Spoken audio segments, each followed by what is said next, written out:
So we decided we couldn't follow Penny's act, so we've decided to disrupt the panel. All right? And the way we're going to run this, we're going to call this session, it's an experiment by us, give and take. And the whole point, why are we here?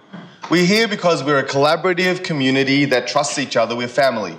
You know, why did I come back? I'm going through a hideous time because, as you can see, actually, even though for 10 years I've done carbon credits and conservation, what's happened in the cryptocurrency world with blockchain decentralization is part of this bigger movement. And putting it, you know, very bluntly, like Santiment raised $16 million in 45 seconds using Ethereum. There are so many ways for us to disrupt the current peak centralization. And the first thing we need to do is, as a community, find out who needs what and how do we help each other. And so the way we're going to run this is everyone stands up, takes a turn, says what they're doing, how they can give, and what they need. So give and take. And it comes from Adam Grant. I'm sure you've all read it. There's 3 types of people. There are givers, there are matchers, and there are takers. And what we're going to start with is building that liquidity engine of giving in our community. This section will be an utter failure if we don't come out of it with at least, we were before saying 5, but maybe 5 meaningful matches of either 5-minute favors or something where something deeper can occur. And actually, if you turn around to the back, stand up, there's my baby, Zigsa. Hey!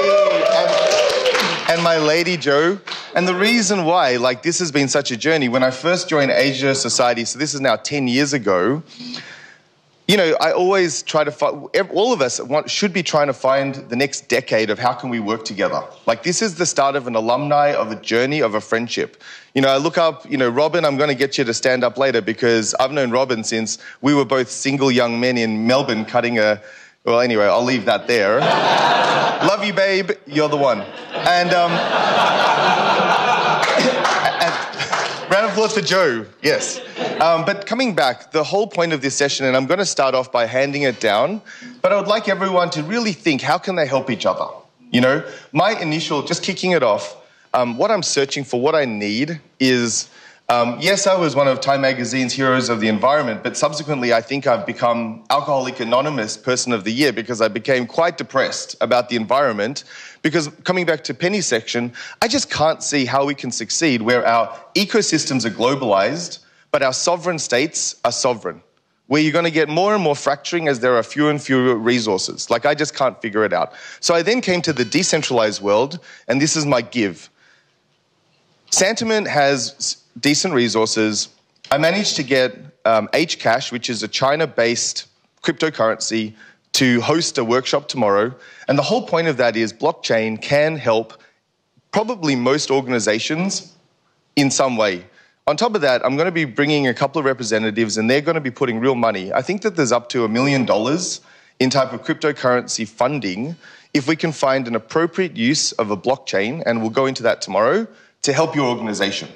So the give that I'm trying to facilitate is how do we bridge the social impact and the Asian frontier of all of us here with the money that's coming into cryptocurrency. And as you've probably seen, with nearly $300 billion is now in cryptocurrency just this year. So with that, that's my give and take. And if anyone, for example, has a need for blockchain or an idea, so my need is find us something that we can get behind as a globe, as a community, please feel free to volunteer it in the course of the next section. But I'll now hand over to Kushal. Kushal, would you like to stand up? A round of applause for Kushal. Thank you, Dorjee. Okay. Is this working? Yeah. Okay, thanks. I don't know where to start from. Shall I start from what I can give or what can I take? What are you doing right now? Okay, thanks. I think if you see my profile, I run this renewable energy company called Wind Power Nepal in Nepal. We started from wind energy, which is probably not a new thing in Australia or even in most of the countries in Asia, but it's still very, very new in Nepal. We started from wind, but now we're also into solar and also into doing waste-to-energy projects. And we do both off-grid and on-grid. So my job takes me to different places in like remotest part of the country. And also, I have to rigorously advocate and debate with our politicians and bureaucrats to create a new policies, because this is a very new thing. In our country, there is no any regulations to include renewable energy apart from hydro into the grid. So what I can give is from this last 7 years of my experience working in this sector, I have the expertise to build like a greenfield of wind or solar, or if you want to do some kind of off-grid electrification for rural remote communities, that is something I know. And another thing is like, I come from a beautiful country, so if you want a tour guide, just let me know. What do you need? What do you need? Yeah, and what I need is, our country, we are one of the fourth most vulnerable country in terms of, having a major impact of climate change. And we don't, our responsibility in that damage is very minimal. That is, our carbon footprint, like Dorjee knows that word. Our carbon footprint is very low, but we're in the worst part of the receiving end. So we need more help from the global community to, bring a stronger voice to make this, the effort of Paris Agreement into action. Also, there are a lot of cross-border issues where we are I don't know if you know Lumbini, it's a birthplace of Buddha. It's in the southern part of Nepal. It's so polluted now that the monks are using masks while they're praying. Wow. It was also, I think, telecast by BBC. So the point is, as an expert member of the government, we did the research and we tried to find out what was the reason for this pollution. So we found out it was from the south of the border. And we have no jurisdiction to go there and to ask them to shut down their industries. So through bilateral talks, it may never happen. So we need more and more support multilateral, non-governmental movements. So probably we'll need some friends from Asia societies and other. So can anyone help? Anyone from India? Anyone put your hand up if you think that there's any way that you can help? Or alternatively, if you have a need for wind or solar, any type of energy. Yeah, that's how to summarize it. Thanks. If no one can help, this is a poor start. I'm going to sit here until, yes, one person. I think Ankit Agrawal from class of 2016 would be able to help you. Fantastic. Is there a note? Who's taking minutes for this session? Is anyone taking minutes? No, let's take minutes. No, seriously, let's come out. I'll write it down. Outcomes. Why are we here? Really, let's do this. Who's taking minutes? Robi, can you please do us a favor and just take some notes, please? I beg you. Please, Robi, you give me this there. Dorjee. Andrea with red hair. Okay, Andrea, yes. Okay, good. So we've got a bid here. So what was the name of the person from 2016? Ankit Agrawal. I got it. Help Us Green, that's his organization. Okay, right. Help Us Green. Is there any media people from India who wanted to take this up? Yes, sir. We've got a bid in the third row. Okay, so yes, that. Sorry. Who are you? I'm Rahil, class of 2017. I lead Twitter's news partnerships across South Asia and Southeast Asia. Twitter. Yeah, and I have a deep background in media in South Asia, so. Amazing. A round of applause. Twitter. Somebody tweet that. It seems, no, seriously, where this idea came from is Twitter, because did you see how Elon Musk and Mike Cannon-Brookes did the $50 million bet over the solar battery in South Australia, and it happened in 100 days? Twitter is more effective than conferences and confabs and the UN. Let's disrupt this format. Sorry, I didn't mean, if I offended anyone, I apologize. No, just because, I apologize again. I'll just apologize ad nauseum. So did you want to keep going? Did you have something else that you wanted, while you're on it? Just that I can. Okay, fantastic. I hope you guys get the urgency, and the reason why is I have an 8-month-old baby, and I've got another baby coming next year. And I think I've been doing this, thank you. Yeah, I've been busy. But the point that I'm trying to get to is there is a sense of urgency. I've been doing these conferences for 10 years. I don't want to do them anymore because they go nowhere. Unless we actually come out with granular actions, why are we here? You know? So, okay, moving back, and I'm sorry if I'm getting scary. I don't mean to. Next, Zhao Zhong. Round of applause for Zhao Zhong. Let's go. So when we prepare for the section, one potential question is what's the most environmental risk in China? So that's the same question. What's the most dangerous animal in the world? Not a shark, not the tiger, not the lion. Actually, the answer is a human being. Yeah, that's true. So I think the question is what's the problem for environment in China? That can be the same question. And one of our program is in the south part of Gansu province, our province, which is the Tibetan area. It used to be the best grassland, the best wetland in China. But now, because many reasons, the grassland is shorter and shorter. And the environment situation is worse and worse. And some people criticize the yaks, the sheep, and other animals because those animals eat too many grasses. Of course, we know that's not the truth. And the problem is coming from the human being because the human make unreasonable policy because the human do the mining, do other infrastructure in that areas. So the human should be responsible for the problem. And so what we are doing, because we just a local grassroots NGO, we don't have too many staff, so we don't have a lot of budget. We think we should go to the community member, the local indigenous people should be the main body for the protection. We should encourage them to be more involved in the protection process. So we go to the communities it's our 7 years. The program started in 2010. It's our 7 years. So we go to the community, we'll provide some training, provide some education to the community member to make them realize what's the real problem for the climate, for the environment issues. And also we encourage them to have their own organization. But the conflict between development and environment is still the big problem in that areas.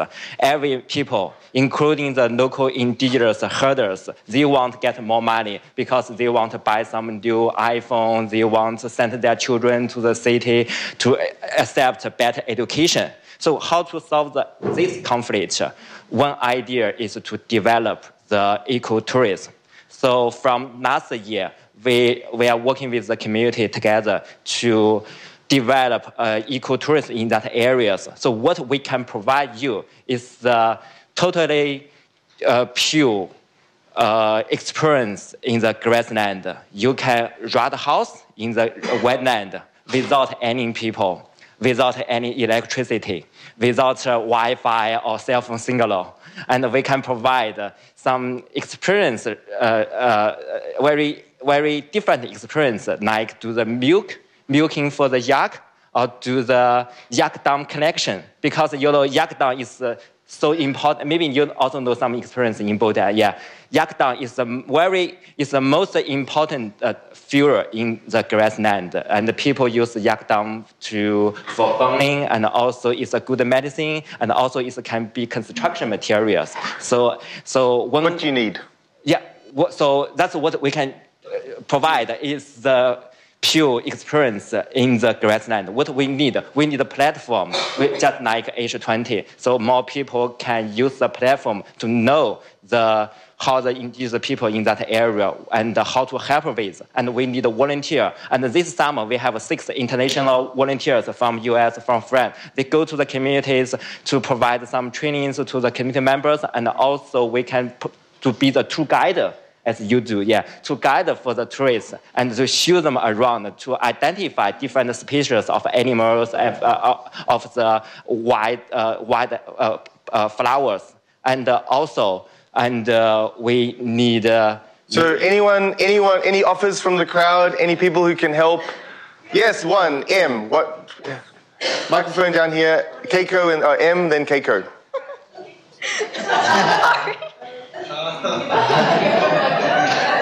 And then Robin, you're next. I think we can connect you to Rajiv Goyal from the class of 2015. He's my classmate. He has been very successful at putting a very similar problem, development, nature, wildlife conflict in Nepal. He's been very successful at building a land bank. And he's actually can't come to this summit today because he had to fly back to Nepal in order to defend the land from illegal land grabbers who are trying to illegally annex the land. Anyway, he's dealing with the government. But anyway, I think he's been very effective at building a systematic process for training local community members to be stewards of the land, on which he can then build an ecotourism similar service. And I think maybe there would be some notes you could swap there. Amazing. And also, I'll be in Beijing next week. I'm going to a sustainable finance conference at the China Social Investment Forum. If there's any, I suppose, investment opportunities, I can try and perhaps look out for local investors that are looking for kind of social enterprises to invest in, basically. Awesome. Yeah, thanks, Em. My name is Keiko from NHK World, the Japanese public TV station and in English channel. So we can cover your story and maybe more people know about your activity and please say what you need. So maybe in an interview like that, so maybe people can know about what can they provide to your activities. So all right, Keiko. Introduce my correspondent who are in Beijing now. Okay. All right, Keiko. So what Keiko wanted was to volunteer to milk the yak, ride the horse. Fantastic. Yeah. Now, Robin, I mean... Shower in a week.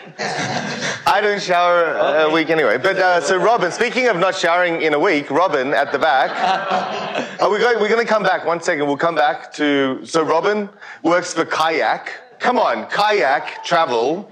There must be something in your network. And I'm just saying because the silent ones are the ones that we want to speak up, you know? So Robin, would you do an intro on what you do and who you are and then how you can help? Yeah, so class of 2017. So originally a venture capitalist and PE guy, is like Dorjee, and still very involved in that. I was never in finance. That's in Kayak, which is part of the Priceline Group, and we're the largest search travel company. Look after a bunch of countries for them. We also own a big part of Ctrip, 15% of Ctrip, which is the largest travel agency in China. I know they're looking for differentiated activities.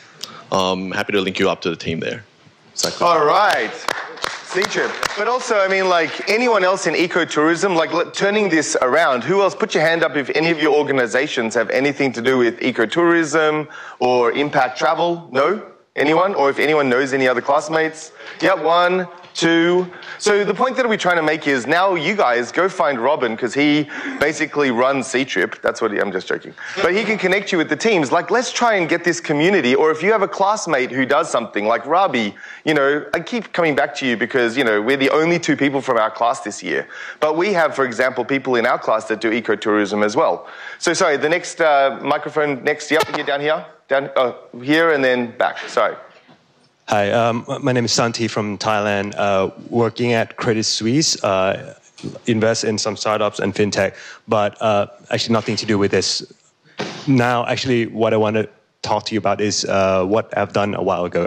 We co-founded an sort of organization that help matches students, graduate students, undergraduate students from top policy schools around the world, usually from Harvard, Columbia, Cambridge, and Oxford, and match them to do short-term work in anywhere. Mostly we have done it in Thailand in the past because that's where we know a lot of the NGOs, social enterprises, organizations. It worked really well in the past. My co-founder wrote about it for the Ashoka Exchange U and actually won an award for best practice in sort of human capital management. So what we can do, if you want volunteers, is we can hook you to this network, which you can get each batch of students each year who are volunteer who wants to do the work with your organization, and that could be a good pool of resource for you. Awesome, thank you. All right, next, anyone else? Yep, one here. Good morning. I'm Sherry Atilano from the Philippines. We talked last night, right? So my company is called Agrea. We're actually into agriculture development and more focused on ecotourism and farm tourism development, island-based. So I can share with you my experiences because for the last 3 years, I've been coming back and forth to Japan as well to be a consultant in Japan, ecotourism development, especially in Hokkaido area, and this time in Okinawa. So maybe we can replicate it also in your project. Happy to help. Yep. Thank you. Hi, I'm Chen Hui from class 2017, and I have a mobile health startup, but which is a mobile what, sorry? Mobile health startup in Beijing, but not really relevant to your topic, but I have a close friend in Indonesia, and she had this amazing project to build libraries for children all over those southern islands.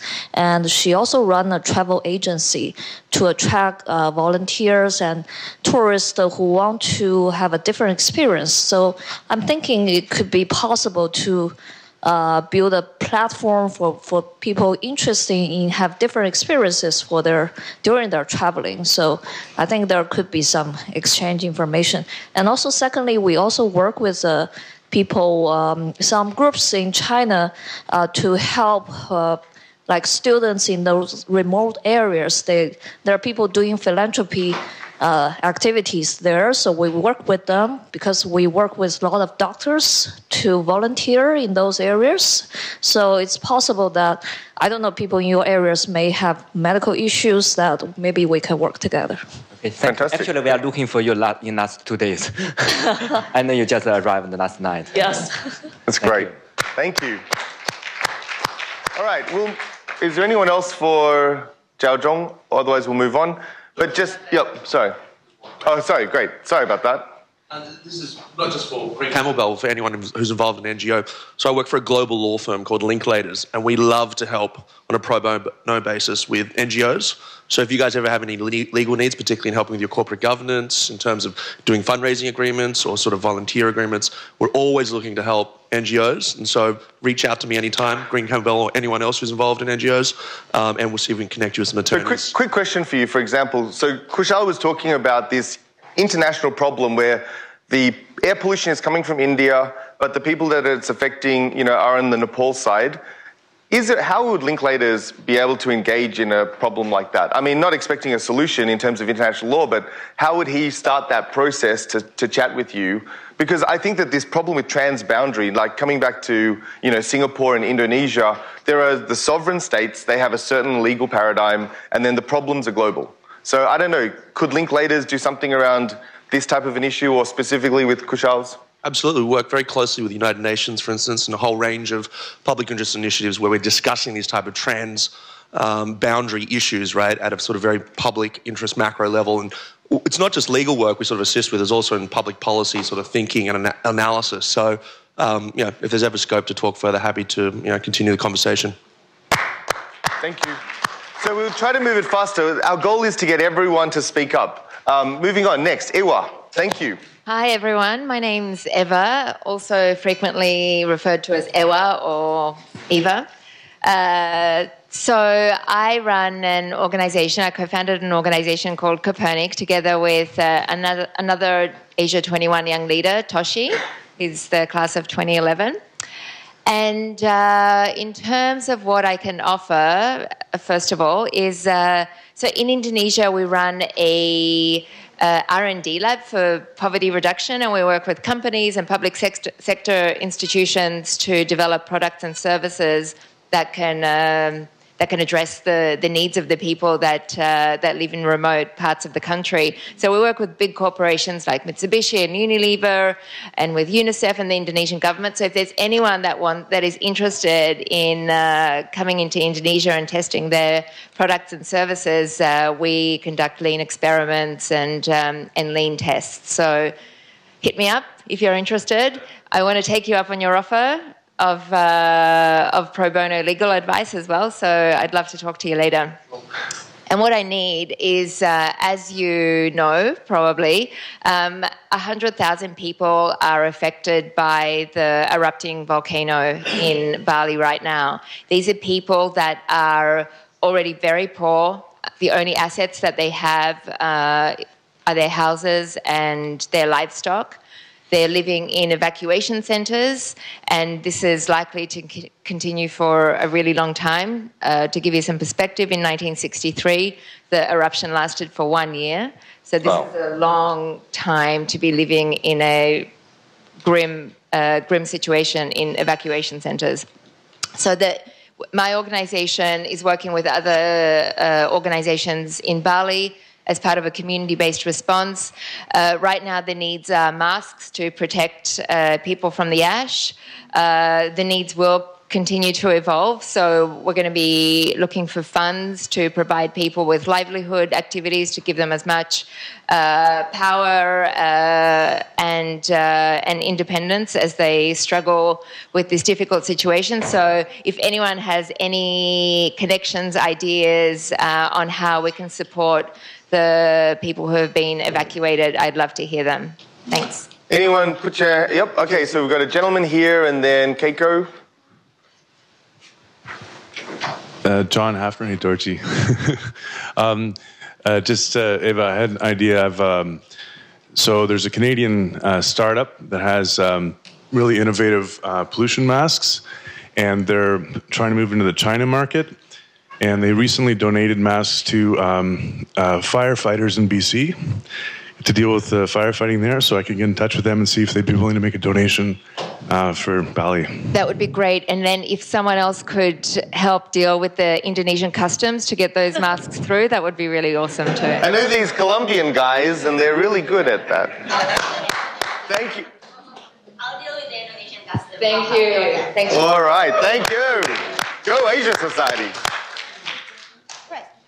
Sorry, so and one of the 2017's fellow, Aska, is living in Bali, and she couldn't make it because of the eruption and airport closed. Maybe she can help you. And I know her very well, actually.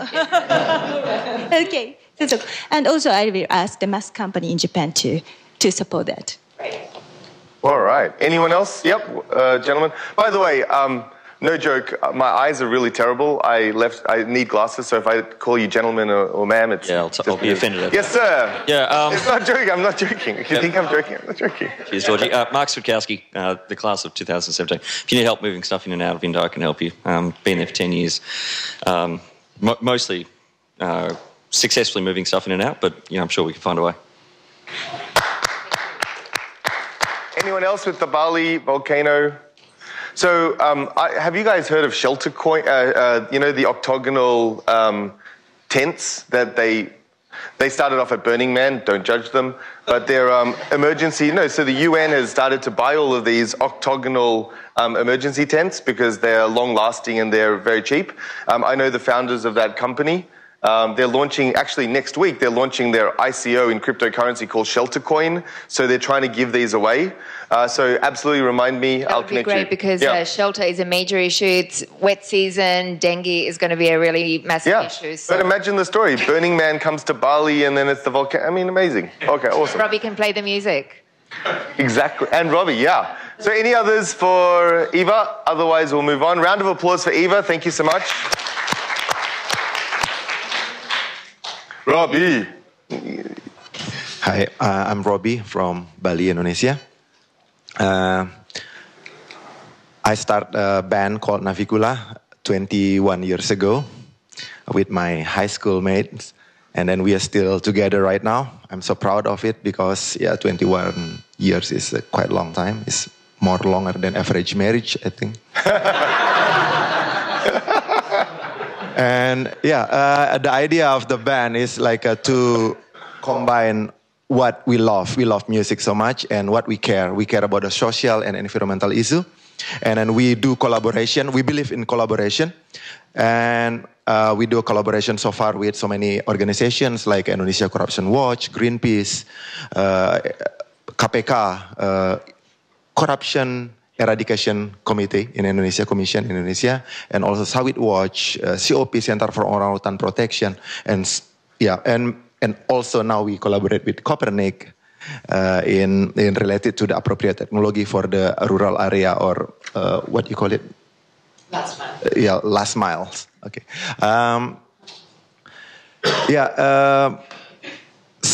And also I'm a farmer. Yeah, I love cooking, so. Yeah, and I love to please my neighbor by providing tomatoes, stuff like that, and also farming coffee. Yeah, so keep drinking coffee so I can. Robi Coffee. Yes, yeah. I have also a program about coffee in national TV in Indonesia. It's like a weekly program, and then it's fun. combine this music, and I think it's all related to the music and video and festival, everything's, because we believe in collaboration, so this is a small puzzle in this collaboration. And then, what we need actually at the moment, same with Ewa, it's like we need urgent support for volcano in Bali, and also I have a family foundation called bumisehat.org, so anything that related to the medical mother and baby supplies, and Ewa Copernic with the appropriate technology and all this, anything. And then you can get later, we can keep in touch for bumisehat.org and copernic.info for, we need that kind of support right now. Thank you so much. All right. Can anyone, I know that we've talked about the Bali volcano, but does anyone have any specific, so for example, one way to start this generosity engine, like, Robi, you're an amazing musician. If there was a way for you, for example, to donate or volunteer your musical abilities, yes. If there's any other needs from the audience, we're going to shift it over to the audience to get people to stand up and talk about what they're doing, what they need, what they would like to give. But anyone, any contributions for Robi at this point? Yeah, last night we made a concert in the Toad for volcano relief fundraiser. Yeah, exactly. Stuff like that. If you have a party maker or festival or something that we can collaborate, it will be great. No, let me just tell you something, Robi. One day you're going to have a child and you'll know exactly what I'm feeling. He has the arrogance of single mandom. I had that once. Yes, ma'am, here. Don't laugh, man. It's okay, they grow up and they're fantastic friends. I know. So, Robi, just an idea. I've co-founded and I've founded a number of not-for-profits and sort of responded to lots of different urgent situations in communities. And I'm just listening to everyone and I'm kind of thinking, when there's an urgent situation someplace in Asia as a community, as Asia 21, do we have a response paradigm? Do we have something we follow that we could all donate? We could all go into our communities because we've all probably got 10, 20,000 people in our communities. Couldn't we create a response funnel to say, okay, we are wanting to help what's going on in a crisis situation in Asia at the moment, in a part of Asia, so in Indonesia. Could we not say, right, food, clothing, we just break it down into 5 pillars, food, clothing, critical response items, transportation, and we form little, groups and we just input into that. We could put that energy into something within a week. We could achieve so much. Agreed. Round of applause. Are there any, from the media panel, was there anyone still around who was on the media panel? Because just in terms of the media reach of Asia society, if you included social media, it's a lot. Sorry, yes, sir. We invest in one company. It's called Asiola. Basically, it's a crowdfunding platform for creative and artists, and also other creative project. And they are the organizer of Wonderfruit, basically the music festival in Thailand. Wonderfruit, amazing, very big one. Yeah. And, we play once there. Oh yeah, so, but we got no response. No. Maybe through you. Yeah, but definitely, I'm the investor. So I asked them. I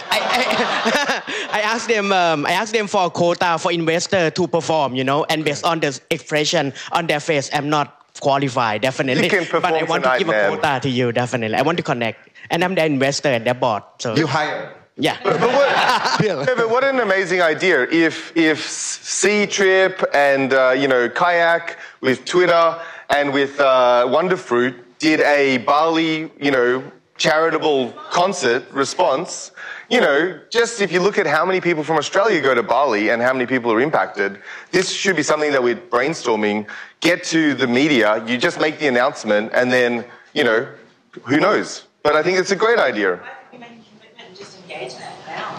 Well, yeah, look, if the community would like to do that, we've got an investor right here. He just, oral contract. So we're going to need some legal contracts from you by the end of this session. Thank you very much. All right, round of applause. No, thank you so much, Mr. Wonderfruit. All right, from the crowd now, is there anyone who wants to stand up and talk about maybe what they're doing? Ideally, if they've got some environmental projects. I know, for example, Sasi, you're working in the environmental space and artisanal artists, but if you could stand up, tell us a little bit about what you're doing, what you can give, what you would need. Let's get this started. We're now flipping the paradigm. Oh yes, the audience is the speakers. I'm part of the class of 2017. I'm from Malaysia, and I run a social enterprise working with artisans. So I focus on craftsmanship, on design, on preserving heritage. I've already spoken to a couple of people here over the last 2 days and already have a lot of new ideas.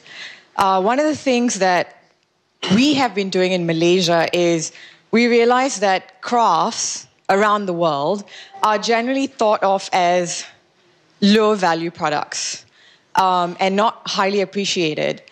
So we started looking at the design of the products and trying to improve the design and to make it innovative so that it's more modern and relevant to everyday life. And why we started doing this is because I realized that the artisan sector, after the agricultural sector, is the biggest opportunity to reduce poverty in the developing world. So there's a huge opportunity to help the poor around the world in the artisan sector. And what can you give and what do you need? Right. So what we have been doing is, for example, we're actually working with UNHCR. We're working with refugees in Malaysia. And we're creating a line of products that refugees in Malaysia can make that UNHCR will market globally. So we've actually sort of taken on a consulting advisory role of helping artisans in other places design products that they can then make and market globally. So that's one thing that we can offer, is from our experience of developing products, what's marketable, what can be sold.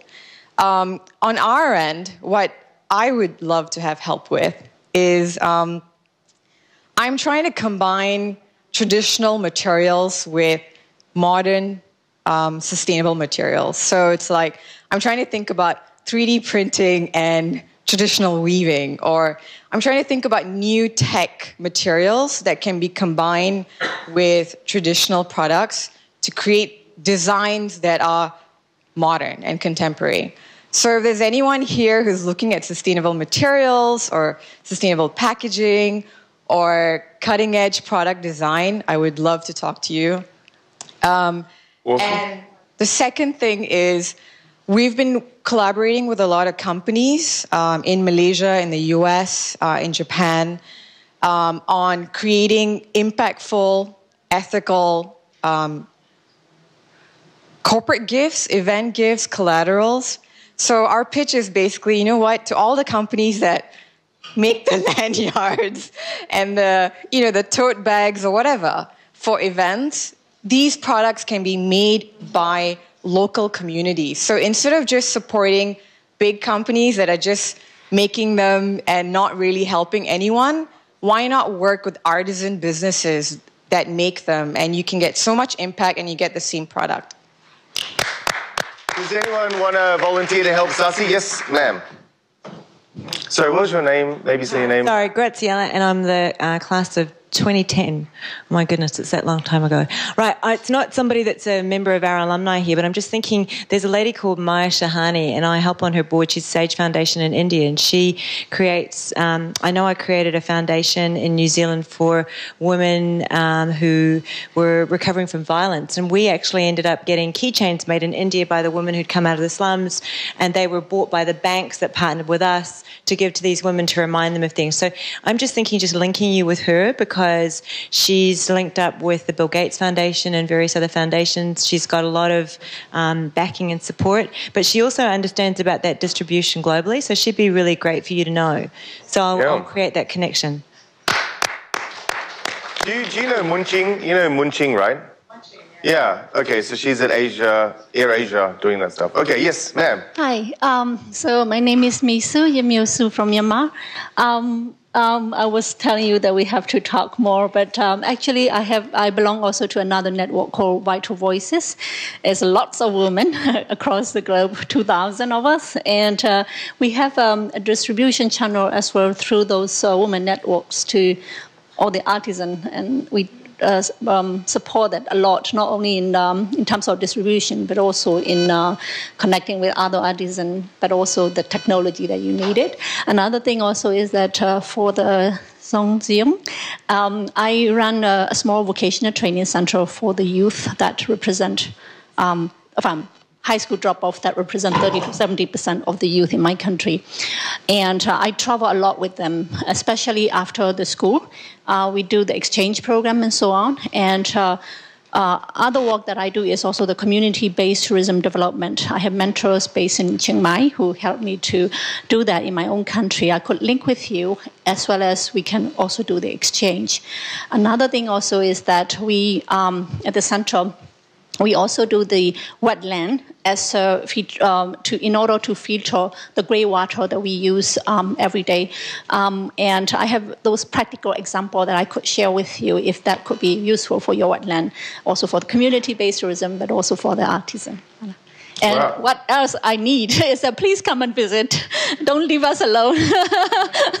Myanmar, round of applause. Thank you so much, Mesu. Okay, Emily. Hi. Okay, so on the theme of environment and things that we're working on, one of the things I'm working on right now through my organization, which is a very large global asset manager, is a collaborative project with about 20 trillion in assets of all of these asset managers around the world collaborating to speak over the next 5 years with the top 100 emitters of carbon to encourage them and to basically try and push them towards adopting more aggressive carbon reduction targets in line with the Paris Agreement. Now, it's quite a complicated project, and what I need from the people in this network is connections to people who work at pension funds in Asia. Because what we need is more pension funds and more big investment managers on board with this project in Asia. The reason is we have about a third of the top 100 emitters of carbon are in Asia. They're in China, Malaysia, Thailand, Korea, Japan. We don't have enough investors who actually are engaged and care about these issues and are even speaking to the companies. So when we go and speak to the companies, they say to us, oh, no investors, no shareholders ever come and speak to us about these issues. Like, it's not really, obviously you're just some like outlier, like no one really cares. Like the people who really matter to us, our shareholders don't really care. And the reality is that Asia is the most exposed region to catastrophic impacts from climate change. The Asia Development Bank released a report in July this year highlighting the incredible disruption to human systems. That's agriculture, migration, storm surge and storm damage in cities, flood risk. To this region in particular, more so than other regions. And these impacts are going to be felt faster than in Europe and in the US. And interestingly enough, Europe is really where we have more of these investors that are actually pursuing these issues and being much more proactive in speaking to the companies. So is there anyone in here who, for example, could volunteer to connect Emily with people from the, behind? So Sasi, do you want to yell it out? I used to work at Khazanah, so I can connect you with Khazanah, and I have friends working in Temasek, so I can connect you with people in both of those. Awesome. Yep. And then we have a gentleman here, and then a lady. Yep. Look at all the fund managers. They're all coming out, lurking around under your impact helmet. Well, I'm on the sales side, actually, so I advise the fund managers. So I see them all the time, the EPF, the Temasek, Khazanah, and all that. So I can probably try to connect you with some, at least in the region. We can talk after this. Lady behind, yep. Okay, so this will be a change from the fund manager give, but I also have a give. I work for the UN World Food Programme, and in Tunisia... UN what, sorry? A World Food Programme. World Food Programme. In Tunisia, what we've done is help connect smallholder farmers with schools, and part of the solution of a better lunch has been putting a school garden around the school. And we've just developed a permaculture guide for schools to use. So it's a way of having sustainable agriculture that utilizes much less of the resources, and it's starting to become successful. And so I'm happy to share the guide with anyone who's working in agriculture or interested in this. So Fantastic. But if those who need it, please come see me. Thanks. Fantastic. There's a gentleman just behind and then across to the lady in green top. Hi, everyone. I'm Kazi. I'm a cardiologist based in San Francisco, and I think about heart disease at a population level. My give is that I have experience with technology solutions for low literacy populations, and so I'd love to think about to contribute to ideas about technology and data when it comes to healthcare on large scale. My ask is more conceptual. And here's the issue. Like, as we talk about the environment and we talk about media, I think it's very easy for us, for everyday people, to wrap our minds around the scale of the problem. But when we talk about heart disease and we say, look, a third of the world's population or a fourth of the world's population is going to die of heart disease, and yet it's not part of our conversation. We don't talk about food policy. We don't talk about tobacco. And so the issue is, how do you guys think about how do you think about problems at scale, such huge problems at scale, whereas the solutions are often very contextual. Like, what works in Bali won't work in Sumatra. And so how do you navigate? I'm hoping over the next 2 days we can have conversations where you can help me think about how you think about large problems that need contextualized solutions. I got 2 points on that one, and then we'll hand over. But first one is, so connecting back to what Emily was talking about, have you ever connected with the woman who launched and pushed the no tobacco, the tobacco divestment? So what happened was she was a lung surgeon, and she was basically just operating on people dying because of cigarettes. She found out that her superannuation was in a pension fund which had cigarette holdings, and she just went, not bonkers, but went crazy about this, and then has now signed up trillions of dollars to divest. And so it's because you have that personal story, I think that's really powerful. The second example was, I spoke to Daniel Pauly. Daniel Pauly is the professor for marine sciences at UBC, British Columbia. And what he does is he disseminates information on the oceans at a national level. And so if anyone here is in marine affairs, he will give you all of the advocacy ammunition, and then you just need to find local groups. So if you set up, for example, the research thing that provides every single country or local demographic with the content, they can then have a toolkit on how to scale that story. So there are a couple of success stories that I've seen around scaling this story. Does anyone have any other asks or gives or takes or relation? Yep, sir. Sorry. And then, lady, yes. Down here first, sorry. Yeah. Hi, I'm Cherry from the Philippines, batch 2007. So I'm the founder of Agria. 17. Sorry. I'm like, whoa. She joined when she was 8. I feel, 2017. They all reacted here, my classmates. Thank you. So my company actually, in the Philippines, we have 7,107 islands. And my company is we go to an island and then we develop a one island economy. So it's like 3 major goals: zero hunger, zero waste, zero insufficiency. So it's a lot of work, to deal with. We deal with politics, with governor, congressman, mayors in the island.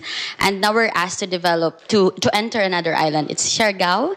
They said it's like the next Bali in the Philippines. They have 40 to 50,000 tourists coming every month, actually. But then the problem is they also need to fly 2 planes just to provide food to the people and the tourists there. So what my company has been doing right now is we consult to develop a master plan of food security in the island. And we work with 9 mayors and congressmen and governors and a lot of private sector like hotels, restaurants within the islands. So what I can give is I can be your beneficiary actually of your manual for from World Food, because percentage of the net profit of my company goes back to Agria Foundation. We build school gardens to all public schools in every island we enter. So now we have 19 school gardens in Marinduque, and we'll be opening 20 more gardens next year. So that's powerful. And I can also give Emily, because I've been very picky in getting investors. You know, there are a lot of investors trying to invest in my company, but so far, we've been getting investors who are really believing in our values, like in agriculture and in sustainable agriculture and preserving the environment. And the model right now we're bringing in Vietnam, actually. I have one need now because we promote sustainable agriculture, and there's an Australian brand. It's called BioGrow. For the last 6 years, they've been looking for a distributor in Asia. And luckily, my company closed the deal. So I got the entire Asia distribution of BioGrow. It's an organic fertilizer and microbial inoculant. So if your soil is so acidic and poisoned with fertilizers and synthetic fertilizers and pesticides, this product made in Australia will actually So what's your need? Sorry, we've got 5 minutes. So what I need is if you know some, organic advocates and distributors in your country, especially in Asia, happy to collaborate with you because we're expanding, especially in Indonesia. Thank you. So we've only got 5 minutes left. So put your hand up if you'd like to do rapid fire. 1, 2, 3, 4. Yep. 4. Yep. 5. Okay, 5 left, and then we'll go to final comments, and then I think it's lunch. Hey, I'm Malik here. I'm class of 2012. I'm an actor and a director. So my give is basically that I can help put stories together and help market. I basically also make TV commercials and put them together. So in terms of, putting together plans and also telling stories. My need is basically I'm working on a campaign. I'm also the WWF Goodwill Ambassador for Pakistan. And my focus is on single-use plastics. And I mean, it's a real problem in Pakistan. It's a real nuisance. There's very little recycling. And the whole idea is it's almost become a part of the culture. It's almost like drinking, like you go into a shop, they'll offer you tea, and then when you're leaving, they want to make sure that they put it in a plastic bag because it is the right thing to do. So we're trying to basically create a campaign around that. So my need is pretty simple, just to have conversations about where that's been successful. Obviously, I've studied a bunch of places around the world, and you can tax and you can lobby and do all of those things. But to really get people to stop using plastic bags, given the sort of cultural nuances, I'd like to see successful spaces where that's happened. So if anyone would like to talk about that, it would be beneficial to me. Have you seen War on Waste? You should watch War on Waste. It's been hugely successful, and it's a TV show. You could front that and do that. It's actually franchised from BBC, and it just changed Australia. Really? War on Waste, yeah. And they're doing a sequel tomorrow night, Sunday night. Next, sorry, up here. And Bernice. Yep, sorry. Pass it around. Hi, Bernice, Singapore, 2011. I haven't thought of my ask yet, but I'll throw out some offers that I didn't say earlier.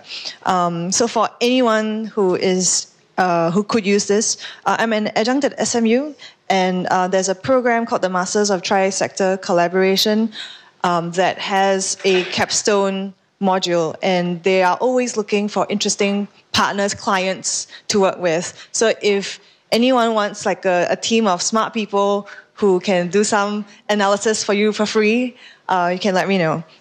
And then I'm also on the board of the International Youth Foundation, which is a US organization, connection with Cheryl. And they do a lot of youth and employment programs. So for anyone who's doing something where you think there is a youth employment component, or you're thinking of a youth employment component, IYF may be able to help. But anyway, I can connect you with them. And then another one for all as well, Eco Business. So I know Jessica Chiam, who runs Eco Business, Dorjee, and many other people here may know her too. They do a really interesting, they run this platform that has news, articles, vendors, a lot of stakeholders in the environmental ecosystem.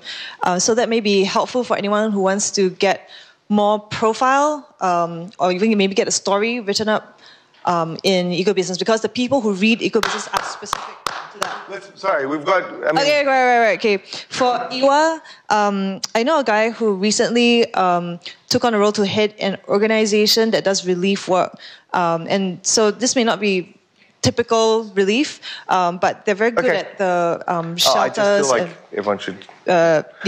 shelters, and also conducting needs assessment. Another one with... okay, Bernice, thank you. All right, no, so is anyone not on a panel? Because the thing is, I wanted to give people who aren't on a panel a chance to say something quickly, but I keep getting wound up, so 30 seconds each. Let's go. Okay, just quickly, a bit of a plug. Boston Consulting Group has a Centre for Public Impact. They look at governments and policies about what works, what doesn't work, what are the mechanisms, etc. Indonesia is a big focus. Philippines is focus, Malaysia's focus, etc. Lots of case studies, lots of things that you can do. The global head is Melbourne-based, just up the road at 101 Collins. Larry's his name, happy to put you in touch. Good guy. And if you go to the website, lots of material there about how to form policies and approach governments and make sure it works. Next, here. Let's keep going. Hi, everyone.